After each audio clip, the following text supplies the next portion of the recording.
Pour faire rentrer de l'argent, l'entreprise Lane Strauss-Kahn va se rabattre sur de petits épargnants.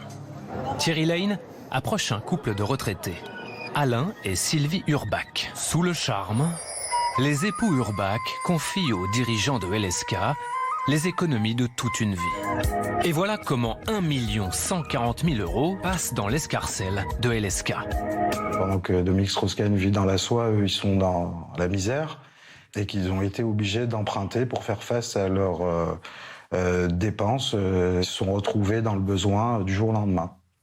Incroyable. Alors vous allez voir, on a plein d'extraits de ce cache investigation d'hier qui a fait énormément parler. Aujourd'hui, c'est un déferlement autour de cela. On aura peut-être d'ailleurs d'autres témoins, sachez-le, lundi dans l'émission. Pour le moment, on va en parler avec Florian Silnicki, communicant politique. Merci d'être là, Florian. C'est toujours un plaisir de vous retrouver. Plaisir partagé. Vous êtes excellent à chaque fois. Et Jean Messia, fondateur de l'Institut Apollon. Vous avez de nouvelles lunettes? C'est pas mal. Vous êtes passé chez Chris? Attends, les opticiens. Comme maintenant mes lunettes sont blanches, Gilles Verdez va pouvoir me traiter de raciste. Oh là là. Il avait préparé une punchline. Alors là, c'était préparé ça là? Pas du tout. Moi, je prépare rien. Alors, vous retrouvez d'ailleurs Guillaume Janton.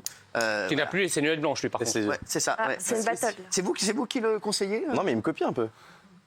Ah ouais, c'est par amour. Voilà, merci. Non, mais c'est vrai, je veux de l'amour ici. Jean, merci d'être là en tout cas. Quand la méchanceté devient mensonge, êtes-vous d'accord avec le coup de gueule de DSK contre France 2? C'est vrai qu'hier, c'est juste incroyable. Hein. Je ne croyais pas que ça allait aller aussi loin, ce cache investigation. On va revoir d'autres extraits. Mais voilà la réaction de DSK. Quand la méchanceté devient mensonge, vos équipes de professionnels auraient pu vérifier que je suis résident fiscal marocain depuis 2013 et que j'y paye mes impôts à hauteur de 23,8% de mes bénéfices, soit 812 000 € pour les années 2018, 2019, 2020.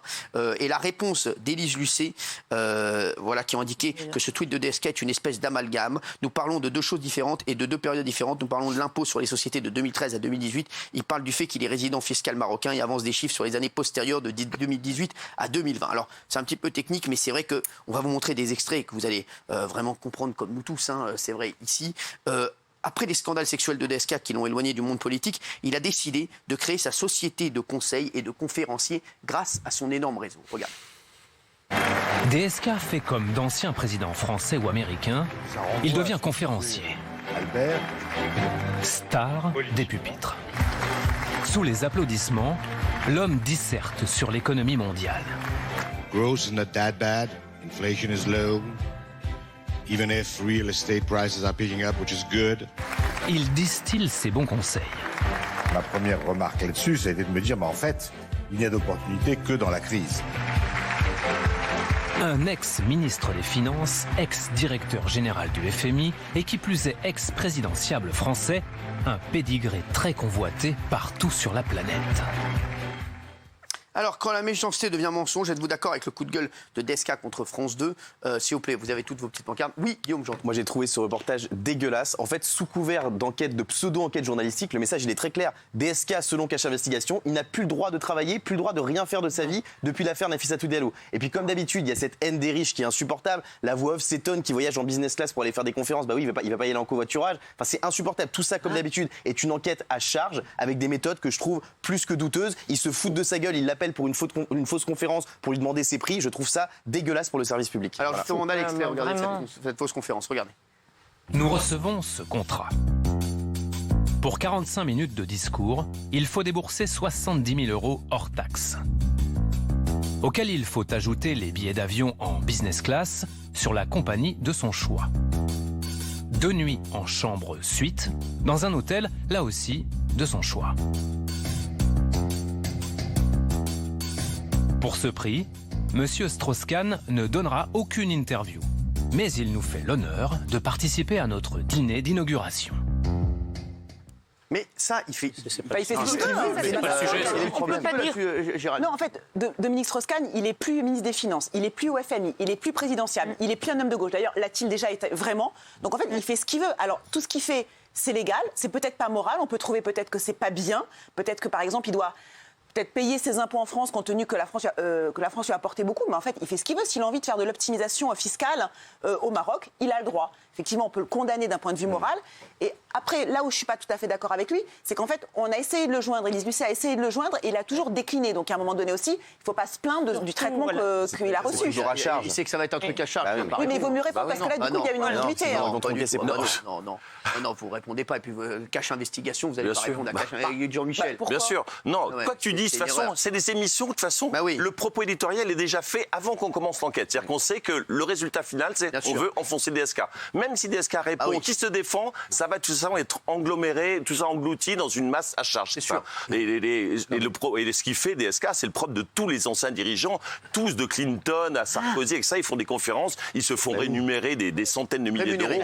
Rémunérer des centaines de milliers d'euros. Voilà, il n'y a rien de honteux dans tout ce qu'ils disent. Franchement, même des gens de télé-réalité, ils disent qu'ils veulent voyager en première classe aussi. Donc DSK, c'est mais il a économisé 6 millions d'euros. Qui est pas bien. Il a économisé 6 millions d'euros qu'il aurait payé si jamais il avait été fiscalisé en France pour sa société. Il l'a pas payé. Il a fait cette économie-là en allant s'implanter au Maroc. On peut trouver aussi que c'est pas bien. C'est pas grave. Moi, je trouve que c'est. Mais vous êtes des fous de ce côté-là ou quoi? J'ai regardé le doc en entier. D'abord, sur le couple de retraités là, il les a appelés eux-mêmes quand ils voulaient lever des fonds. Il les appelle. Non, mais je suis d'accord avec vous là. Eux-mêmes au téléphone. Et lors du procès, lorsque son associé décède, il dit « Je ne gérais pas la société, j'étais pas au courant. » Il a ruiné ça. Autre chose, toute sa fortune a été faite avec qui? Avec un dictateur d'un pays d'Afrique qui tue des gens et il fait ça. Donc il a fait sa fortune avec un dictateur et voilà. Regardez. Vous êtes des fous. Je suis d'accord avec toi. Combien de fois Dominique Strauss-Kahn vient au Oyo? C'est une vraie présence ou pas? Il fut un temps où il habitait pratiquement là-bas. Quand il s'est installé au Maroc, il ne passait pas 15 jours sans venir à Oyo. Dominique Strauss-Kahn file donc le parfait amour avec le président du Congo. Un personnage peu recommandable. L'empereur règne sans partage sur le Congo. Il a la main mise sur la principale richesse du pays, l'or noir. La majorité des Congolais n'a jamais bénéficié de l'argent du pétrole. Le régime est régulièrement accusé des pires exactions. Actes de torture, répression politique, arrestation arbitraire. C'est un amalgame. Vous n'avez pas le droit de dire il fait ce qu'il veut. Ah oui, alors quoi, Mathieu? Bah non, mais c'est vraiment bravo à cette enquête. Je suis pas toujours d'accord avec Élise Lucet. Non, ce qu'il disait, il disait, Géraldine, elle a dit, il fait ce qu'il veut sur ses conférences. Il veut demander 70 000 euros, il demande 70 000 euros. Ça, sur les conférences, j'ai pas de souci. Mais quand Guillaume dit pseudo-enquête, il n'a pas le droit de dire pseudo-enquête. Parce que c'est on sait qu'Élise Lucet, votre ami. Merci. Mais pas du tout. J'ai même eu du mal à comprendre certains trucs. En revanche, sur les enquêtes, effectivement, qui prennent 100, 150 000 euros, 200 000 euros pour faire des enquêtes et pour conseiller, pour de l'optimisation fiscale des sociétés, là-dessus, je n'ai rien à dire. C'est un homme brillant qui gagne son argent comme ça. Sarkozy le fait, beaucoup le font. Hollande le fait très peu. Hollande le fait très peu pour une seule raison. Hollande le fait très peu pour une seule raison, c'est qu'il parle pas l'anglais. C'est qu'il parle pas l'anglais. Et qu'il n'est pas demandé. Et qu'il n'est pas très demandé. Hollande est loin demandé. Je suis désolé pour ton ami. Mais sinon, tous ceux qui sont bilingues sont très. Ça me dérange pas. C'était l'autre partie où j'ai halluciné. Il a demandé conseiller sur Top Chef, Hollande. C'est les infos que j'ai. Gilles Verdez. Alors là, Gilles Verdez, tiens, alors là. Et oui, pour une fois, ou comme souvent, je suis en désaccord avec vous. Non, mais moi je suis pas. Moi j'aime. Alors non. Mais non, il lui fait la part du feu. Oui, je fais la part du feu. Elle a raison. Je sais que sur les conférences, il fait ce qu'il veut. Quand il veut demander, s'il veut demander 70 000, 100 000, si les gens lui donnent. Après sur le reste, sur le couple de retraités, ça c'est inadmissible. Absolument. Mais il faut mener l'enquête. C'est pour ça qu'on est en train de mener l'enquête, je vous le dis. Et on aura peut-être ces personnes prochainement sur le plateau pour en savoir un petit peu plus. Formidable. Mais moi, je suis en désaccord total sur son coup de gueule, parce que son coup de gueule, son tweet ravageur là, c'est insensé. Il est appelé plein de fois. Il a la possibilité de s'exprimer et il fait un tweet que je juge vraiment immonde et qui mêle des tas de choses fausses. Il n'a pas le droit de faire ça. Benjamin, il aurait dû y aller. Non, mais il ne peut pas y aller. Il ne peut pas y aller. Pour le coup, il ne peut pas y aller. En aucun cas, il peut y aller. En aucun cas. N'importe quoi. Après, moi, je ne suis pas du tout fan de l'émission et je rejoins effectivement Mathieu. Hier, on a appris des choses. Si tout ça est vrai, c'est terrible. Parce que notamment. Moi, ce qui m'a le plus choqué, c'est le couple de retraités. On va essayer de voir parce qu'eux, ils m'ont fait une peine immense. On va essayer de les aider parce que. Et il y a aussi quand il négocie la dette pour le Congo où apparemment il a falsifié des documents du FMI. Si ça c'est vrai, ça c'est dramatique. Alors qu'il était président du FMI. Alors qu'il était président du FMI, effectivement. Mais bon, faut arrêter de faire ça comme ça. Alors vous trouvez qu'ils ont exagéré sur DSK ou vous trouvez que DSK, vous croyez à tout ce qui a été dit? Non, moi je trouve que la tonalité générale du document était un peu à charge, effectivement. Donc là, vous êtes quand on voit par exemple l'interview que fait Élise Lucet avec l'avocat, son ami avocat, là, je ne sais plus comment il s'appelle, qui a un bureau sur les Champs-Élysées, là, c'est insupportable. Ils ont des méthodes de cachavalisation qui est insupportable. Mais indépendamment de ça, moi je suis tout à fait d'accord. Enfin, que les gens gagnent leur vie comme ils veulent, sans faire rien d'illégal, moi j'ai pas de souci avec ça. Par contre, moi j'ai un souci avec l'éthique du personnage. Parce que c'est quand même, faut rappeler le parcours de Dominique Strauss-Kahn. Moi je le connais très bien parce que je l'ai eu en prof à l'université pendant 3 ans. Ouais. Et j'ai même fait un 3e cycle avec lui à l'université de Nanterre. Donc c'est quelqu'un que je connais depuis très longtemps, que j'ai suivi ensuite dans ses activités. Et je trouve que cette espèce celui qui nous a été présenté comme un peu le représentant d'une gauche sociale qui a passé des années à faire la morale aux classes populaires, etc. En réalité, c'est un personnage qui s'avère avide, qui s'avère, comment dirais-je... Non, mais vous le connaissez, vous le connaissez. Donc là, de ce qui est dit dans ce reportage, est-ce que vous en aviez déjà entendu parler? Tu as découvert des choses? Oui, ouais, le monde. Alors, la vérité. Oui, non. Sur la société LSK et le couple de retraités, ça, évidemment, c'est quelque chose que seule la plainte qui a été déposée l'Afrique, vous savez, l'Afrique. Mais là, c'est pareil. Bien sûr qu'aller conseiller un dictateur sanguinaire, c'est pas bien.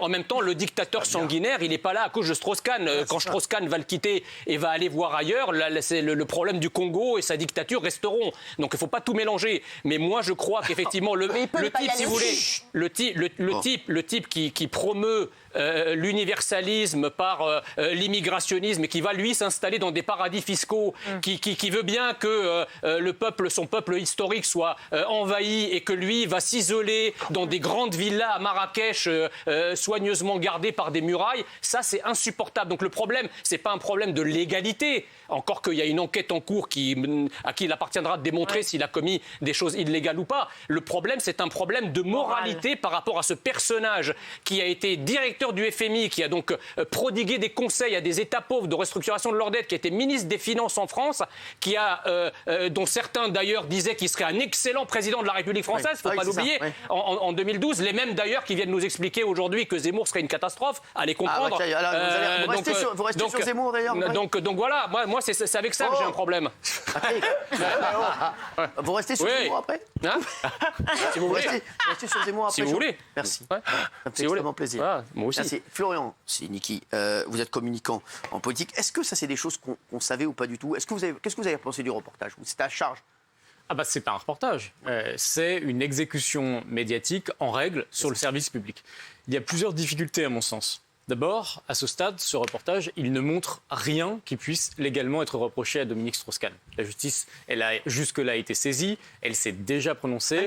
Et pour ce qu'il reste à ce stade sur LSK, il y a une instruction qui déterminera les responsabilités. Mais à ce stade, ce que fait Élise Lucet, c'est ériger le soupçon médiatique sur cet homme qui n'est plus un personnage public, qui est aujourd'hui un homme d'affaires. Tenter de démontrer, comme elle le fait, qu'au fond, dans ses actes, il ferait le contraire de ce qu'il a prodigué dans ses discours politiques pendant des années. Pourquoi pas? Elle est, Élise Lucet, une très grande spécialiste et une très grande donneuse de leçons. Moi, je rappelle qu'Élise Lucet est la journaliste la plus mise en examen en France parce qu'elle est la spécialiste de la fausse information. Régulièrement, elle se trompe, régulièrement, elle dénigre, régulièrement, elle diffame, mais elle s'en fout parce qu'au fond, ce qui compte pour elle, c'est non pas de faire de l'information, mais du divertissement. Elle a été mise en examen plusieurs fois, oui. Oui, c'est la journaliste qui est la plus mise en examen en France. Mais la moins condamnée. Et donc, il sera intéressant de vérifier ce que la justice dira dans chacune de ces instructions.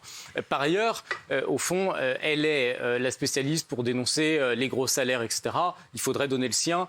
Au fond, quand on gagne plus de 25 000 euros par mois, eh bien, je crois qu'on peut s'abstenir de faire la leçon à des chefs d'entreprise qui, eux, créent des milliers d'emplois tous les jours. Enfin, sur la morale. Il y a combien de gens qui disent à chaque fois, chaque semaine, je rebondis un petit peu sur ce que dit Flo, qui disent et pourquoi on ne ferait pas un jour, pourquoi elle ne fait pas un cash investigation sur France Télévisions? Ça, c'est une bonne idée, ça. Et sur Élise Lucet. Non, mais sur France Télévisions, sur les dépenses de France Télévisions. Oui, c'est pas faux. Bah oui.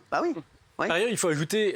C'est un service public en même temps, donc c'est... il y a des services spécialisés de l'État pour ça. Calmez-vous. Mais est-ce que, par ailleurs, il est normal qu'on se soit intéressé autant à Dominique Strauss-Kahn alors qu'il y a dans les Pandora Papers plus de 600 Français qui cachent des sommes pharaoniques bien plus importantes que ce Alors, qui moi, j'ai la réponse. Je termine juste, après chacun nous dira ce qu'il en pense. Ce reportage, il est accompagné de dessins qui sont à la fois antisémites et particulièrement salaces. Alors, ce sont ces mêmes personnes qui, toute la journée, nous donnent des leçons d'éthique journalistique, critiquent tous les autres formats en disant qu'au fond, on mélange le divertissement, etc. Mais c'est quoi ça? Ça, c'est profondément dégueulasse parce qu'au fond, ça représente un homme, ça fait référence évidemment à ce qu'il est dans sa vie professionnelle, dans sa vie privée. Et puis, au fond, ça sous-entend tout le long du reportage qu'il est un pervers et que donc tout ce qu'il fait, c'est mal. Et moi, je crois que cela, c'est une erreur de traitement. On aurait pu faire la même chose d'une autre manière et on aurait au moins aussi bien informé les journalistes sont des têtes à claque, c'est insupportable. C'est la Ligue internationale des journalistes internationaux qui ont alerté France 2 en disant le seul nom français qui apparaît dans les Pandora Papers, c'est Strauss-Kahn. Les autres ne sont pas à la hauteur de ça. C'est celui le seul puissant. Comme le seul puissant à ce niveau-là. Non, mais sur les 600, c'est ce qui leur a donné l'idée. Moi, je m'en fous, mais je trouve. Sur les 600, il y en a 3. À hauteur de. Il y en a 3, effectivement, qui sont apparus, mais les autres, en fait, ceux qui ont placé de l'argent, notamment dans la société LSK, ils sont pour le moins sulfureux, donc ils ne tiennent pas nécessairement non plus à apparaître. D'ailleurs, ils n'ont pas porté plainte. Il n'y a eu que 3 plaintes de déposées contre LSK, parce que les autres, les oligarques russes, les dictateurs africains, etc., ils ne vont pas se mouiller en portant plainte pour arriver devant la lumière. Voilà. Il y a quand même un point là-dessus aussi.